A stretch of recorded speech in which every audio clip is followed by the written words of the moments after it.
Good morning. We're going to do a little something different today, and we're going to take out a little tour. I'm at a place in San Jose, California, on Winchester Boulevard, and I am at the Winchester Mystery House. So please, whatever you do, watch this whole video. It's going to be very interesting. And it says here there's 10,000 windows, 2,000 doors, and 160 rooms. I think today we get to see about 110 of them. So stay tuned, and thanks for watching.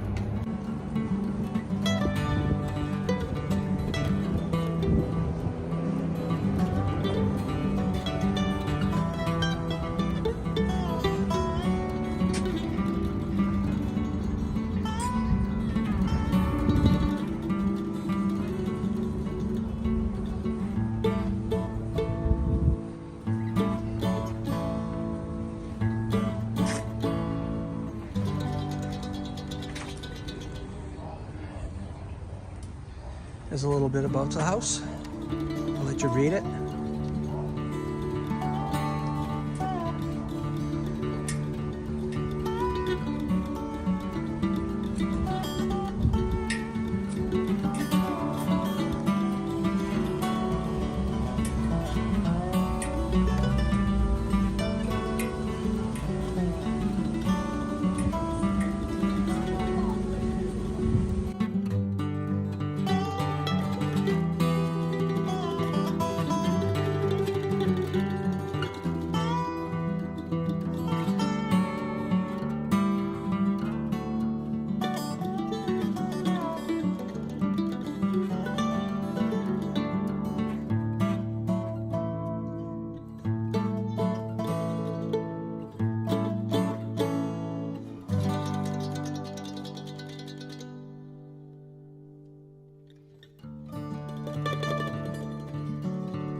think so.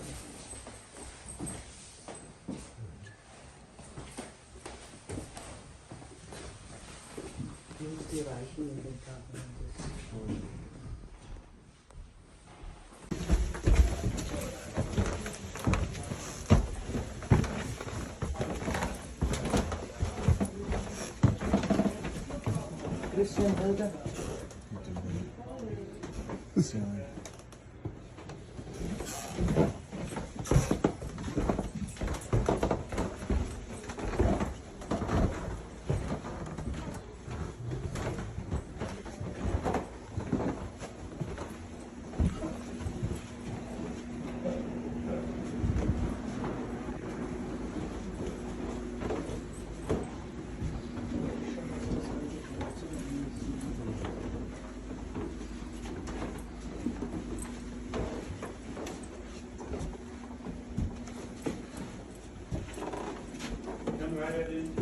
This is Sarah's bedroom, and in here there are 4 samples of that leaf crystal wall covering.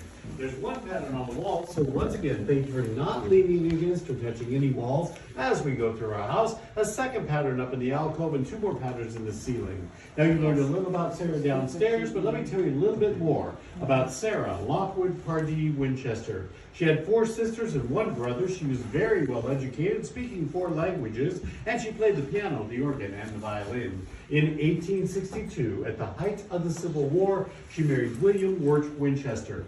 Now, William and Sarah had grown up down the road from one another, pretty much knowing each other most all of their lives. It was said they were a very well-liked young married couple, moving freely about some of New England's finest social circles in that day. However, even though their marriage began as a happy one, it didn't remain that way for long, because as you heard downstairs, 4 years after they were married, in 1866, they lost their only child, a baby girl by the name of Annie, who died when she was 6 weeks old of a disease called marasmus. 3 years later, 1869, Sarah's father passed away. May of 1880, Sarah's mother died. December of that year, 1880, William's father, Sarah's father-in-law, passed away. And less than 3 months after that, in March of 1881, William died of tuberculosis. So you can see within that 15-year period, Sarah sadly had quite a bit of personal loss in her life. Now, about 3.5 years after William passed away, Sarah moved out here to California, where here in California, her primary companions, one of her sisters, the picture you see there on the left, of her sister Isabel, who's called Belle. Belle's daughter Marian, the top picture, Marian is the one I just told you in the hayloft, inherited all of the furniture from her aunt. We will be in Marian's bedroom in a bit. I'll tell you more about her there. And then Sarah had a little furry 4-legged companion you see in the bottom picture there by the name of Zip. Well, Sarah lived a very productive life here in the Santa Clara Valley for almost 40 years.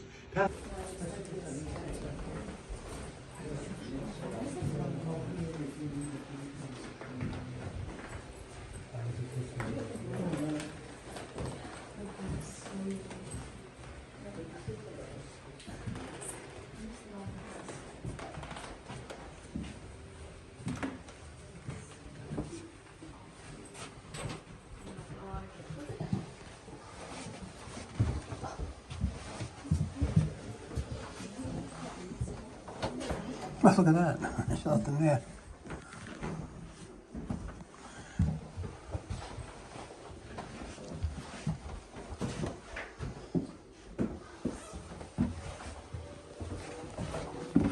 Oh, the toilet.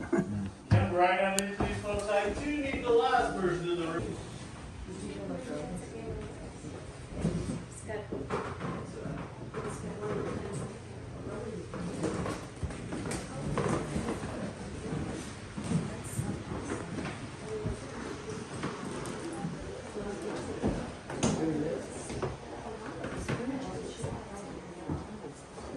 We call these rooms the hollow fires because there are 3 connecting rooms with 7th source of heat.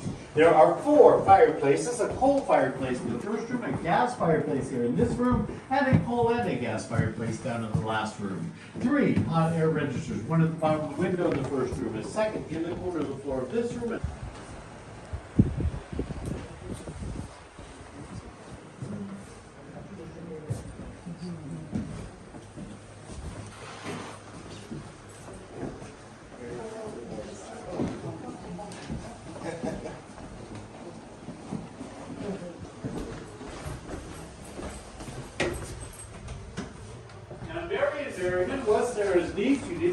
we're in Sarah's bedroom. Sarah called Marian Daisy, and Daisy lived here in the house with her aunt for 15 years, serving Sarah as a personal secretary.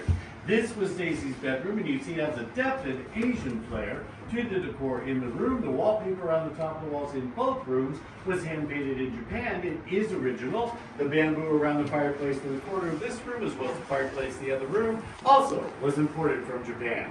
And in that corner over there, you can see our 7-Eleven staircase. Those are called our 7-Eleven stairs, not because you're going to find a big over slurping machine at the bottom, but if you'll take a look over there, you see you go down 7 steps on this side to a first floor landing, and then as you look down there, you can see you would immediately go up 11 stairs on the other side to find yourself on the other side of the house, on the second floor. I bet some of you think you're on the second floor right now, don't you? Yeah. Others of you have done such a good job getting confused by this point, you have no idea what floor you're on at the moment. But you are on the second floor here, but you would be 3 feet higher over there than you are here, and that's simply because the front part of the house was built on a 3-foot foundation, while the back part, the newer part, was built on ground level. Originally, when the house was first being built, that staircase was just a simple L-shaped staircase. You would take those 11 stairs from the front, come down those 11 steps to that first floor landing where you would run into a wall. You had to turn to your left, the only way you could go, going down 6 more steps to find yourself in the laundry room. But when the back part of the house was added on, now that staircase became a T-shaped staircase.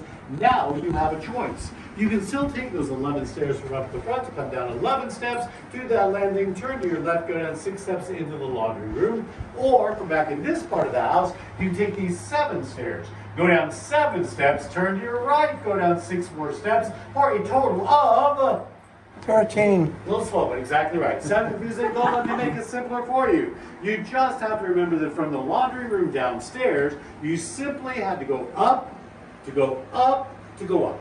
From up here, you just have to go down, to go down, to go down. But please stay with me because you can also go down to go up, or down to go up, to go down. Questions about that, I'll be more than happy to answer for you later. Don't want to do it right now. So step as you walk around in here, because if you accidentally were to step through that window, you're going to discover it really could be a pane in the glass. Thank you so much, folks. I would be more than happy to autograph copies of my newest book, 113 Bad Dad Jokes in the Winchester House.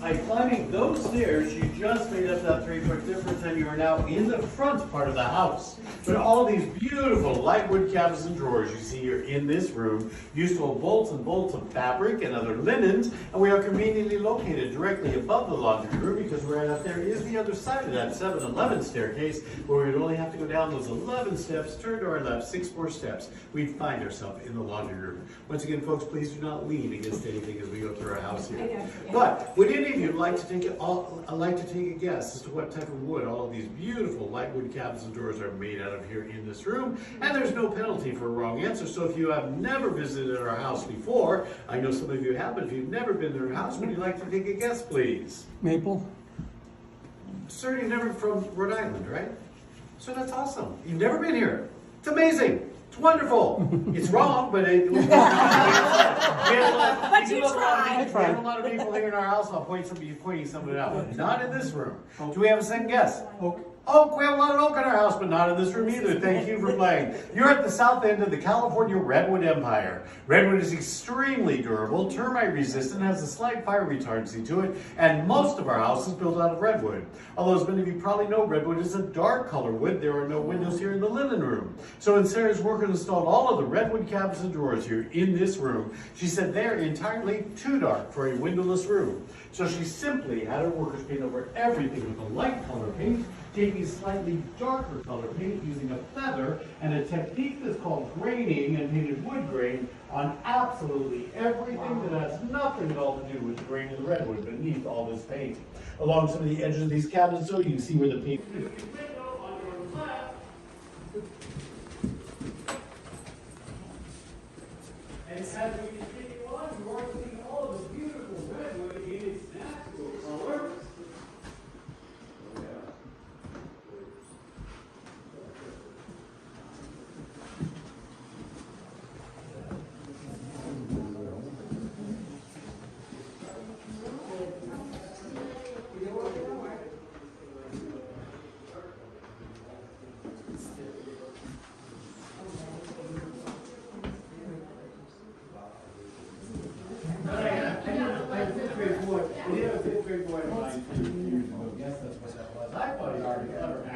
He's always watched a lot of Indiana Jones movies, but this is a gas fixture. Our house was lit by gas lamps until 1916 when they installed electricity into some of our house, primarily the Minnesota house.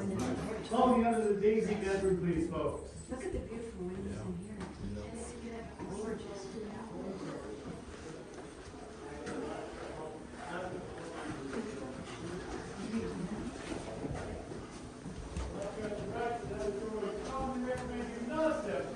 Our famous door to nowhere. Many times in Victorian houses, they would build a door in a wall before they had anything at all built on the other side of that door. Now, it's very possible Sarah might have been planning on building a balcony or another room outside of that door to nowhere. We think maybe she only put the door in the wall so that she could lumber and atmospheric supplies from the ground floor to this one without having to carry up the staircase of the house. Right around the corner of the trees and the daisy bed.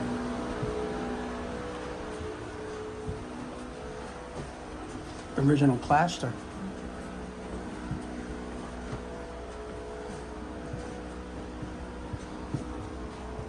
Like a gas pipe. Chris, looks like a gas pipe. Oh, really? Yep, that's gas.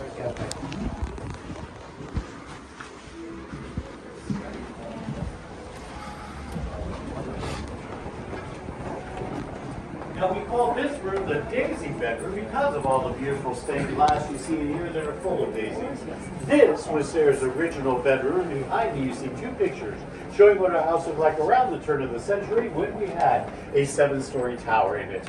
You are standing right here in the daisy bedroom, and it was here where Sarah was sleeping very peacefully when at 5:12 on the morning of April 18th, 1906, she suddenly found herself awakened by what was a foreshock of the great San Francisco earthquake of 1906. Now, it was only a few seconds after that foreshock woke Sarah up that the San Andreas Fault let loose with all of its fury.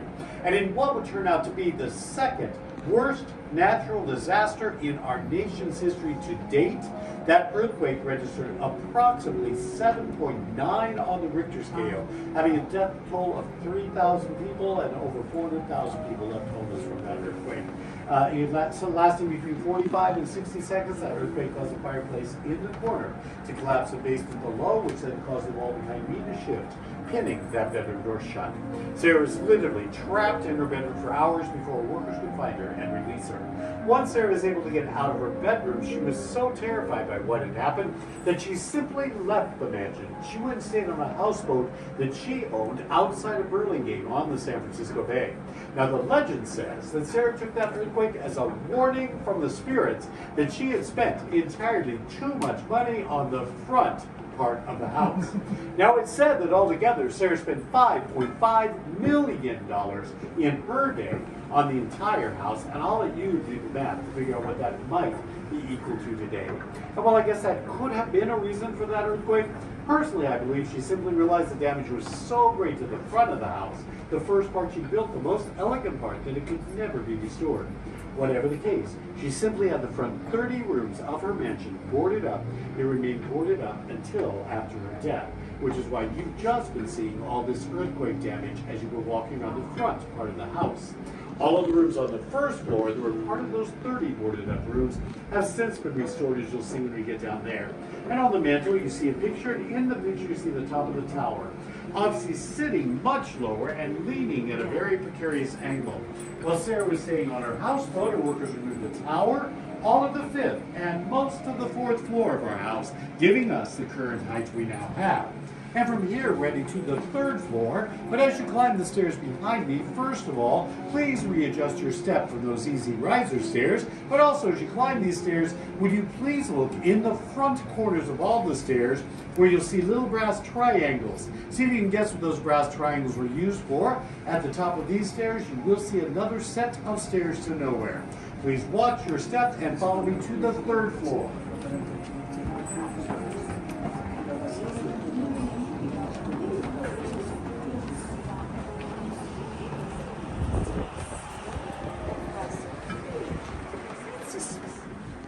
To see where he went.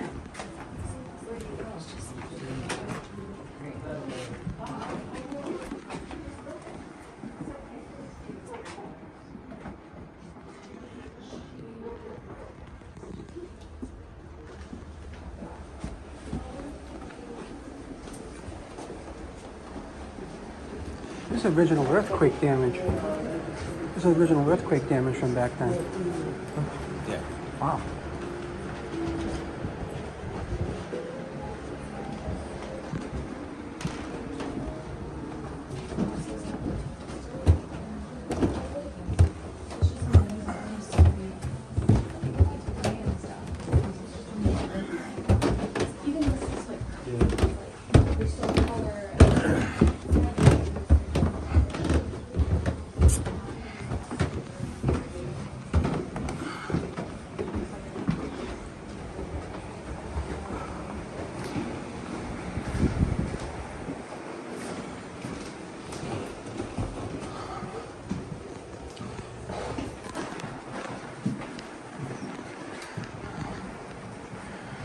So did you folks see the brass triangles in the corners of the stairs? Yes. Any guesses what they might have been for? And please don't think too hard about this one.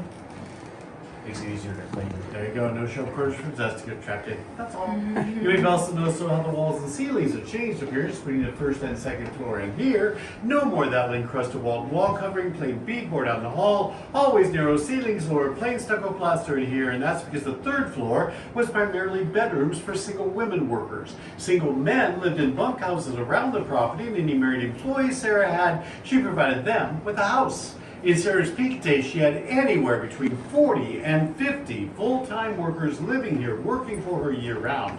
You remember the buttons I just showed you in the living room when Sarah's on the 1st or 2nd floor where she tended to stay, and she needed someone to come to help her. All she had to do is push one of those buttons, causing that bell to ring, and number 2 drop behind the little glass windows you see there. That's called an Enunciator. The workers would then know what room Sarah was in, and they could get to her quickly. I mean, as quickly as you can move through a 160-room mansion anyway. From here, folks, heading up to the 4th floor, and on the way there, you're going to walk past a worker's bedroom, but also as you step out this door, if you'll please look to your left, you will see the top side of that ley light I told you just be seeing when you were in Marian's bedroom. But to get to the 4th floor, you get to climb some more of those easy riser stairs because we know you folks love those little things. These are much smaller, though we recommend you're probably going to want to take them 2 or 3 at a time. But as you climb the stairs, would you please look on the walls? You can see from the paint where the original stairs were before they installed those easy riser stairs. Now, once up on the 4th floor, you are welcome to walk out onto the balcony if you would like, where you see a number of the outlying buildings that we still have here on Sarah's property, including Sarah's 3-car garage. Now, that would be the green building straight across from you on that balcony, that garage that has its very own indoor car wash in it. Yeah. So please, watch your step, follow me up to the 4th floor after we take a few steps down.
But then if you will please look out to your right, either from the end of the balcony or back inside of these rooms, you can see the bell tower of our house.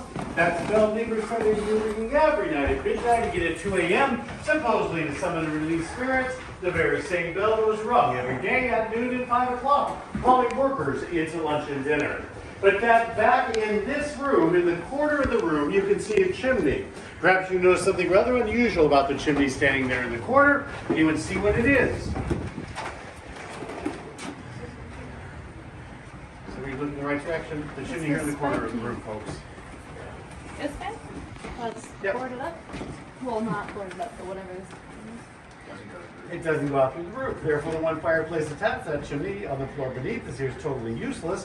That's not how it was when Sarah first built it. That was a working fireplace below. But then when Sarah remodeled what she was constantly doing here at her house, for whatever reason, she simply decided, let's extend the roof what was then only a small little balcony. Right over the top of that chimney, there went that fireplace. This is original siding you see here on this wall. From here, we're heading all the way back down to the first floor of the house.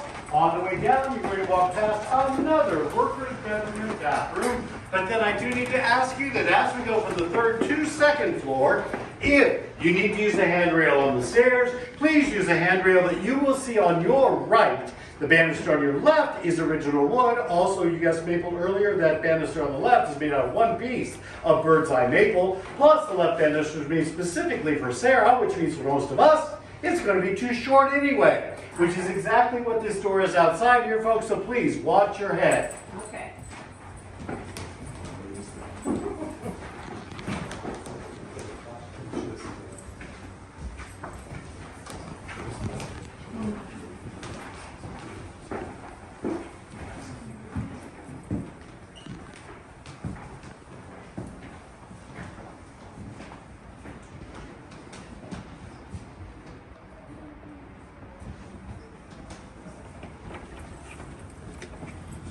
Trex, you wouldn't expect that back in the 1800s.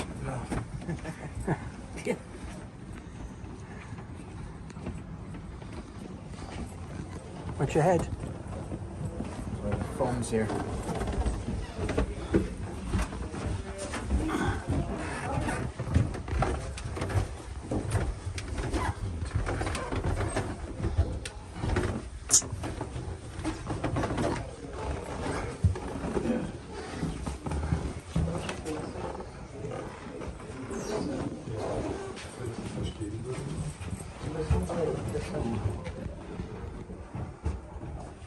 Need a map just to find the bathroom, huh?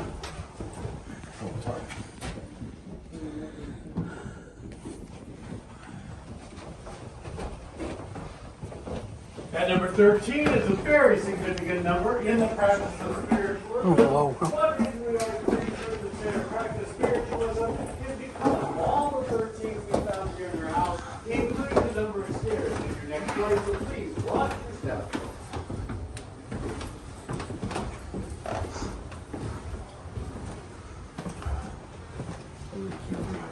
Oh, we went through here.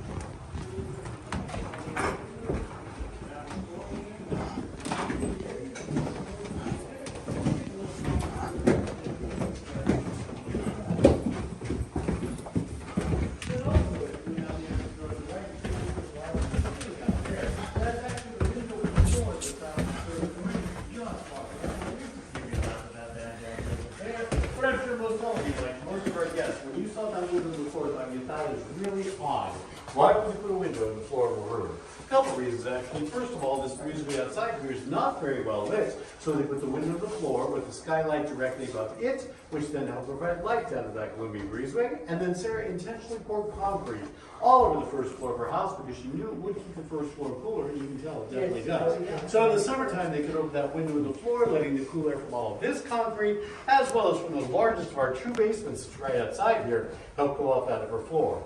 Folks, I'm standing on the original back porch steps of that 8-room farmhouse that Sarah built on June 19, 1886. And behind me are those 8 rooms, but please don't ask me to tell you where they are. You see, Sarah built and remodeled so many times, we don't even have a clue where the footprint of some of the 8 rooms are. But she left the back porch steps alone. I'm standing on them, you're standing in what was the backyard of that original 8-room house. But now, if you can see down the hall path, you can see the carriage you passed when you're starting your tour. That is now the back of our 24,000 square foot house. You on my right, you see a picture of some of Sarah's workers, and we do point this picture out to our guests because the gentleman closest to me here in the dirty overalls has actually been seen by some of our guests and a few of our guides over the years. Now, we don't know his name, we simply call him the Wheelbarrow Man because he's frequently been seen pushing his wheelbarrow around in the largest of our 2 basements outside here, but he's also been seen working on the fireplace in the Grand Ballroom where we're all going to be in just a bit. And while I can't make you any promises at all, please keep your eyes open. Maybe you'll get to see him working today. Sarah loved all of her workers and treated them all extremely well. I told her she gave all of them a place to live. She gave them meals every day, and she paid all of them a minimum of 2 times the average wage in that day. Many of them way more than that. She loved her workers, and they loved her in return, and were extremely loyal to her. So loyal that, well, that's why we believe some of them just never wanted to leave. So from here, we are going to their domain, the oldest part we still have in the house. You actually have 2 ways you get there. Would someone please open that closet door right over there for me and stand back in case something jumps out at you? Oh, it didn't do that. But there you can see the very last set of easy riser stairs you folks see on this tour. If you like those little things, you're more than welcome to take those, or you can simply take these plain old stairs that I'm standing on right here. And either way, hopefully we'll end up at the same place. I might see you upstairs. Watch your step, please. Go for it.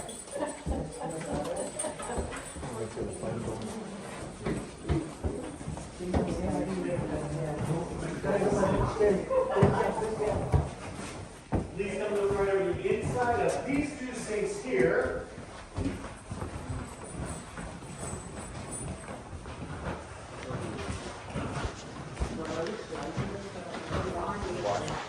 Now, laundry in Sarah's day was a 2-day affair. You had your water on the stove, pour it into a large wash tub. Take a washboard, scrub the clothes, pour out the dirty water, leave more water on the stove to rinse the clothes, bring those clothes in, run through a wringer or mangle like you see sitting right over there. Hang the clothes on the line. Once dry, you had to bring them in, iron, fold, and put away. Sarah did everything she could to make life as easy as possible for her workers. So here in her laundry room, she installed 4 porcelain sinks called laundry trays. You can see 3 of them there against the wall, but if you haven't done so already, would you please go up and look right over the inside of the 2 sinks there in the center, where you see those 2 sinks have built-in washboards. All 4 sinks have built-in soap holders for bars of soap. All 4 sinks have faucets for hot and cold running water. That's the water right over there. And all 4 sinks, as you can see with the last sink there in the corner, had countertops that could fold down over top of those sinks, providing a place to fold the clothes once they were dry and ironed, doing all she could to make their lives as easy as possible. From here, we're going to walk through the oldest kitchen in our house. We did have 6 kitchens in our house at one time. You will see a stove in this kitchen. It is not original. You'll see an original stove in just a little bit. But from there, we're going to make our way through the butler's pantry as we head into the front part of the house, the most elegant part of our house, where you will be seeing our 2 newest restored rooms, our 2 twin dining rooms. Unfortunately, the rooms aren't big enough to get everyone into them at one time, so I'm going to explain a little bit about those 2 twins right here, and then I'll tell you more as you're walking through them. But when you step into them, you'll notice some lace curtains hanging in the middle. There are a set of pocket doors by those lace curtains that can be closed to make 2 small dining rooms, or open up like you'll see them for 1 large dining room. Again, I will tell you more after we start walking through it, but follow me and watch your step, please. Straight ahead of you, you can see another one of our spider web windows, and you are looking at that window from the back side.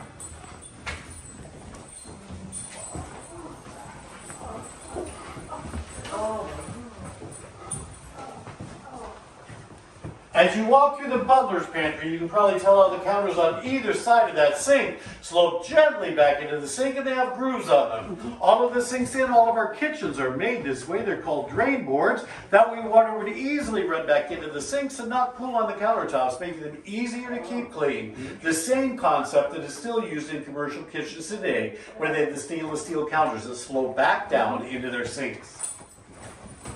On your left, you'll see Sarah's microwave oven over there. Not really sure what that is. They may be a bread oven, a broiler, toaster oven, who knows. I like to tell kids I think that's her pizza oven.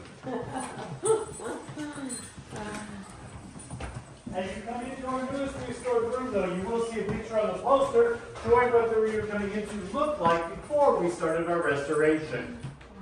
Now, when we restore rooms here in Sarah's house, as much as we can, we use supplies Sarah left for us. You did see all the stained glass windows and doors, rolls of encrusted wall-to-wall covering when you started your tour. I'm sure many of you noticed the wood pieces as you were leaving the laundry room. We have tons more of all of that in buildings around the property, so as much as we can, we use supplies Sarah left. That way, hopefully, it looks like she intended them to look all along. But again, these are our two newest restored rooms, our two twin dining rooms. And if we can get as many people in here as possible, so you can hear a little bit more about these two rooms. The gold one, the furthest one, was restored in 2017, but the green one you're coming into right now was completed shortly before COVID shut us down in 2020. But it is this newest room that does have the story to share with us, because about 5 years ago, we had a stained glass expert come and talk to the administrators of our house. He confirmed that we had already learned on our own about that most expensive window you saw at the top of the main staircase, that it was not made by the Tiffany Glass Company, and even though we put that fact already, we still didn't know where that window came from. He told us that window, in fact, all of the beautiful stained glass in our house was made by that company in San Francisco. The very next day after he was here, as they were continuing restoration work in this newest twin, excuse me, as they were continuing to pull old plaster off the walls in there, they discovered an envelope that had fallen behind that plaster, most likely during that 1906 earthquake. An envelope addressed to Mrs. S.L. Winchester from the Pacific American Decorative Company. For over 100 years, the house had kept that secret from us, and we now know for certain where all of the beautiful stained glass in our house came from, including the beautiful windows you can see in the front doors over here. Doors that in Sarah's day, only 3 people ever walked through: Sarah and the 2 workmen who installed the windows in those doors. Now, if you folks are keeping track of 13s as you walk through our house, there are 13 panels above your head here in this main hallway. But please follow me to my favorite room, the Grand Ballroom. Oh, look at the front. On your left, you'll see the The morning details are room of the house. amazing. Look at the If front Sarah door. would have had company walk through those front doors into this morning, they would have been taken into that room where she could come to meet them.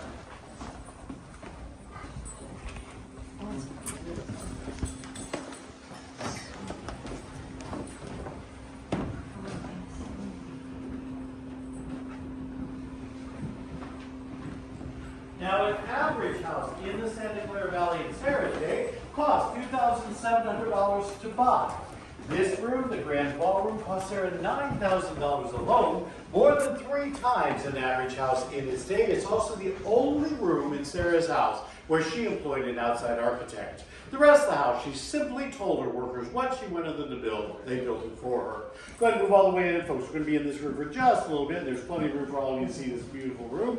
While we call it the Grand Ballroom, we seriously doubt she ever hosted a ball here. She didn't entertain. More than likely, we do believe it was her music room. You remember I told you she played the piano, the organ, and the violin.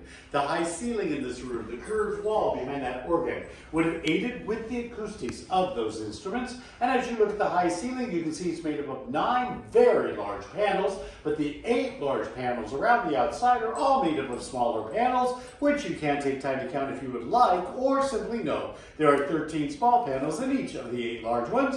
The chandelier in the center panel, though, was imported from Germany, and I'm confident that all of you can tell me how many gas lamps were on that chandelier when it arrived. 13. 12, so she had workers add gas lamp 13 to it. The taller one you can see sticking up there in the back. Sorry, it's a trick question, but thanks to those who played the game. At the end of the room, you do see the beautiful fireplace down there. Unfortunately, I don't see our friend working there at the moment, unless you happen to see him. But you can see 2 beautiful stained glass windows down there with words in them. They're the only windows in our house with words. On the left, wide and clasped, the tables of their thoughts. The right, these same thoughts people this little world. Interesting quotes to put in stained glass windows are actually quotes from 2 Shakespeare plays. And while we have no idea what those quotes meant to Sarah, they obviously meant something to her because she put them in stained glass for all time. Against the wall over there, you see the beautiful ash door, and also for our guest who guessed oak earlier, the beautiful floor in here is made of oak, ash, mahogany, and maple. But that beautiful ash door, at the time of Sarah's death, the workers came in and for the very first time opened up that wooden door to find behind the wooden door a locked floor-to-ceiling metal utility door. They got the utility door open, and behind that door they found a safe. Now, I'm sure you can imagine their excitement as they thought that inside that safe they would certainly find money, jewelry, or better yet, certificates of the Winchester stock. So they brought in a locksmith. They finally got that safe open, and inside that safe, for the movie, what they found? I don't. They found three things.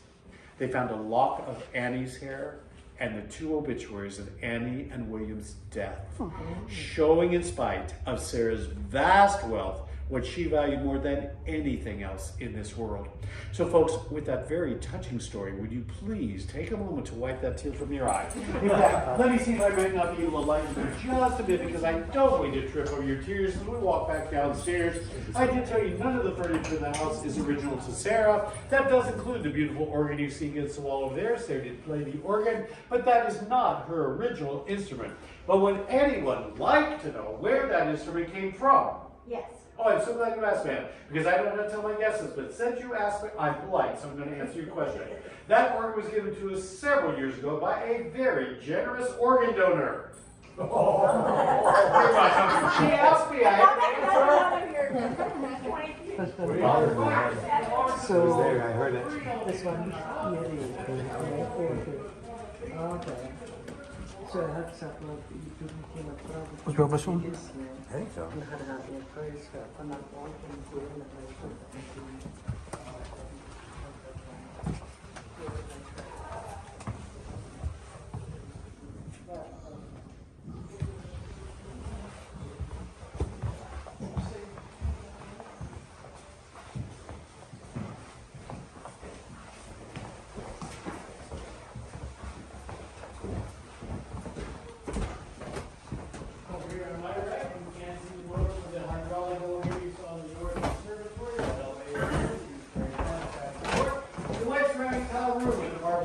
Just walk past, it's only cold pantry or ice box, often called a larder. They would bring blocks of ice from the Sierra Nevada mountains by train, put it in there, close that door. That would keep fresh and perishable foods nice and safe and cold, just like the refrigerators today.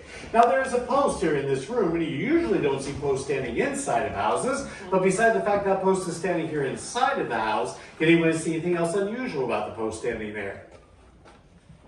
Perhaps you can tell what's unusual about it. You look at the top and bottom of the post. It looks upside down. It is upside down. In fact, all the posts on our house are upside down, with the exception of outside one bedroom in the house. Although many times in Victorian houses, they would put the post upside down, because then, like a table leg, the wider load-bearing part's at the top instead of down at the bottom. You're in the room we call our largest and smallest room. Go ahead and move in, folks, so you can see these rooms, because we call it that because it's here where we found both the largest as well as smallest cabinet in our house. The smallest cabinet is right here. Depth of only about an inch. Not really sure what's there in this sort of this little tiny thing, although we are close to yet another of the 6 kitchens. So I don't know, maybe recipe cards, Taco Bell sauce packets, who knows? But what wouldn't fit in the smallest cabinet would certainly fit in the largest one. Sir, would you please pull that handle straight out? Open the door on the left as well for me, please. Plenty of storage space, the entire backside of the house. There's obviously no problem with storage space there. If the last people out of the room would please close those doors so everybody can see through them as we're walking out. We're next going to walk through the newest kitchen. I told you we had 6 kitchens at one time. Please look to your left where you'll see the original staff kitchen, the only kitchen that still has an original stove.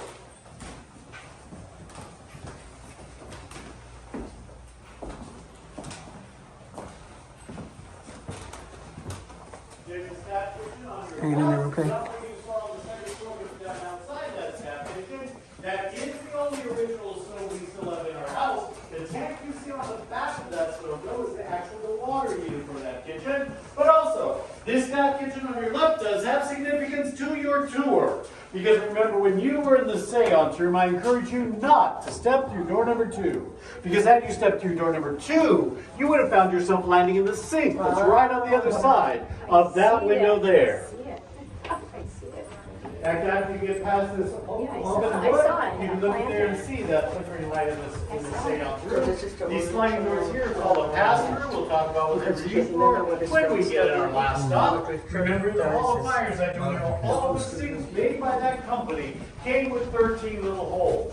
Either as overflow drain holes in the side, like you can see in the sink upstairs, or as you can see here in this sink, There are 13 holes in the very drain itself. And folks, it's not every day you can say you saw a sink with 13 drain holes in it. That's got to be worth the price of your ticket alone, just to see that fact. Watch your step down here, please.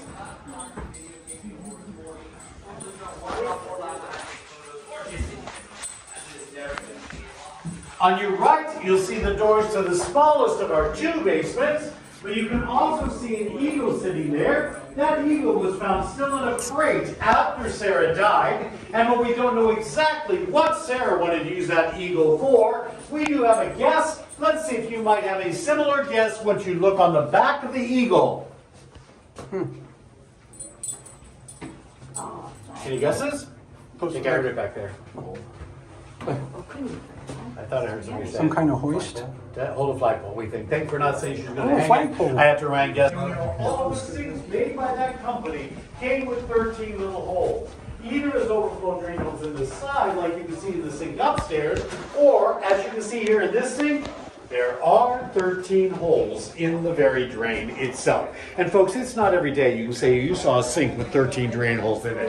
That's got to be worth the price of your ticket alone, just to see that fact. Watch your step down here, please.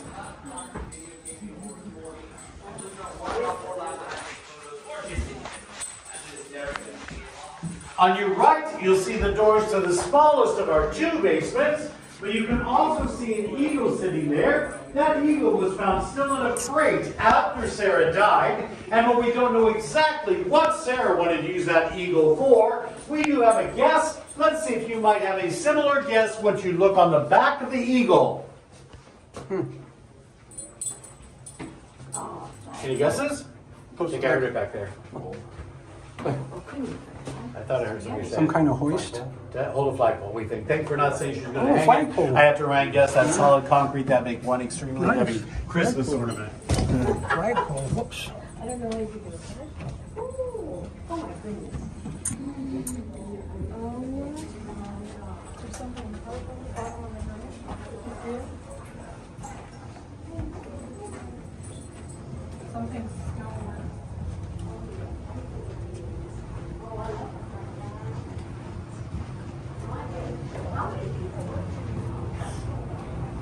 What?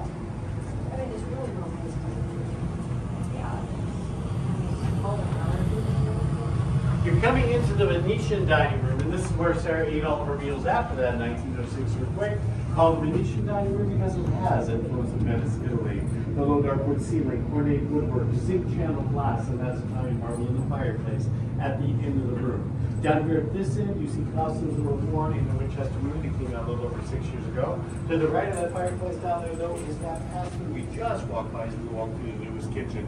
The cook in the kitchen could fix a plate of food for Sarah, set it through the sliding doors into that cupboard, and then the butler in here could open the glass doors, take the plate of food out, and serve it to Sarah at her table.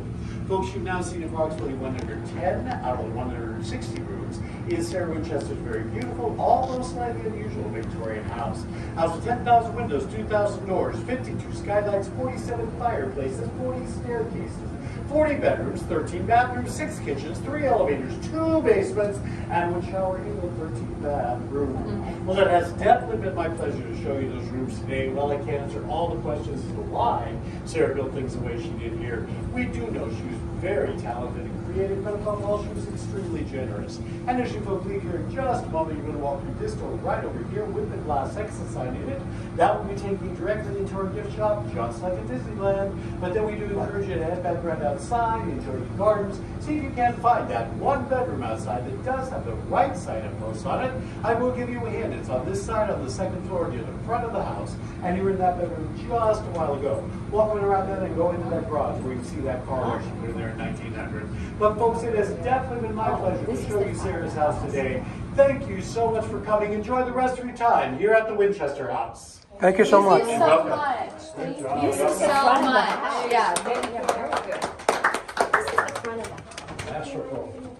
Sure. I don't really remember. Christian? I think maybe from this angle, kind of. Okay.